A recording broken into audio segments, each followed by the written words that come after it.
خوشحالي ورکشي د بل بچي په پیدایش کې خوشحالي ورکشي چې په میلاد د مصطفی مې خوشحالي ونشي. عزیزان محترمو،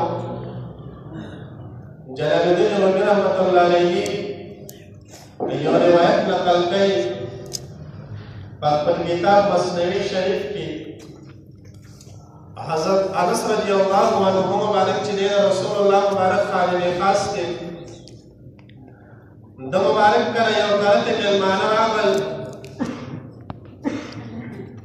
نو خپل خادم چې کوم خادم دی د هغه ته وایي مبارک ورته وایي لاړ شه دسترخوان راواخله چې د مېلمه ته پرې ترکاري کېږي نو طعام ورته کېږي. نو خادم چې کله دسترخوان راواخیستو نو په هغې باندې د نسو دا غوړوالی چکنایي دا پرې موجوده وه. نو دی مبارک خپل خادم ته وایي چې لاړ شه او دغه دسترخوان واخله او کوم تنور کې چې اور بلېږي دې تنور کې واچوه.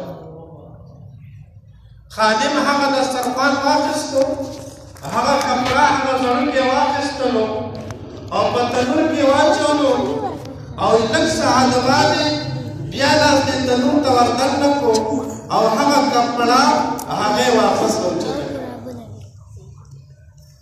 دغه مېلمه ګوري چې یاره دا څنګه چل دی، زموږ خو چې دسترخوان ګنده وي نو موږ لاړ شو او هغه ووینځو وچیکو. د انس بن مالک رضی الله عنه مبارک نن داسې کمال وکړو. خادم لاړو سخار باندې واخیستلو او هغې په تنور کې واچولو، په اور کې واچولو. نو دا اور خو چې څه ورته واچې حتی زړونکی خو پرېږدي، دا کپړه خو پرېږدي، چې اوسپنه اور ته واچې نو هغه سوځېږي، ویلې کېږي. نو دی حیران شو چې دغه رومان دغه دسترخوان دې اور ولې ونه سوځولو.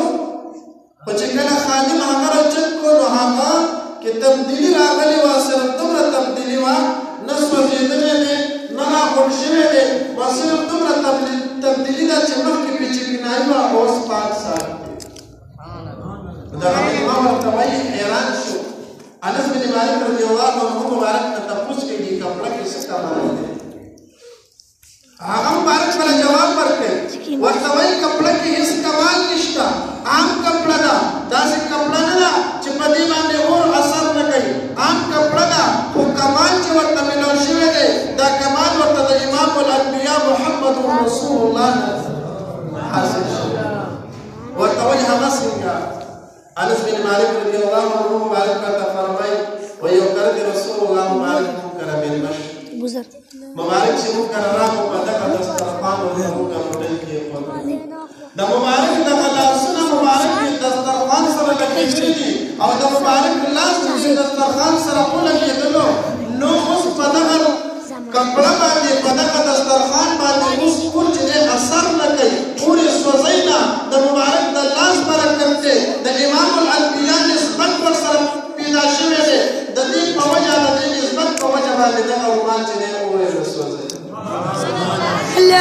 ستاسو د دغه محفل نسبت او تعلق هم د امام الانبیا فخر کائنات و موجودات محمد رسول الله صلی الله علیه وسلم مبارک سره دی.